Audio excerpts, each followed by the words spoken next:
আমার গায়ে একটু মশলা ছিটকে পড়ছিল, তাই আমি ঘুরে চলে আসলাম। আশা করি সকলে দেখতেছেন, এনজয় করবেন।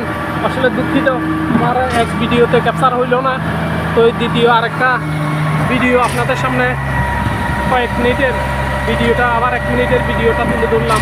এটা দিয়ে আমি লাস্ট ফিনিশিংটা দিলাম। সকলে দোয়া করবেন, এনজয় করবেন। আসলে আমি কোনো উদ্দেশ্য করতেছি না, বাস শুধুমাত্র আমার প্রিয় ভিউয়ার্সদেরকে দেখানোর জন্যই করতেছি। তো যাই হোক, সবাই ভালো থাকবেন, আর দেখে অন্তত আমার জন্য দোয়া করবেন যদি আপনাদের ভালো লাগে। ঠিক আছে, এই হলো কথা।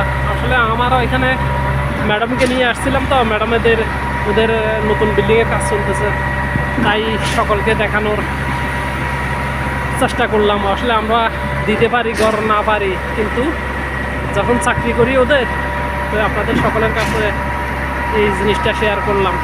সবাই ভালো থাকবেন, নামাজ পড়বেন, পাড়া প্রতিবেশী সকলের সাথে ভালো সম্পর্ক বজায় রাখবেন, একে অপরের উপকারে আসার চেষ্টা করবেন। এই অনুরোধে, এই প্রত্যাশায় আমি বিদায় নিলাম। আসসালামু আলাইকুম ওয়া রাহমাতুল্লাহ।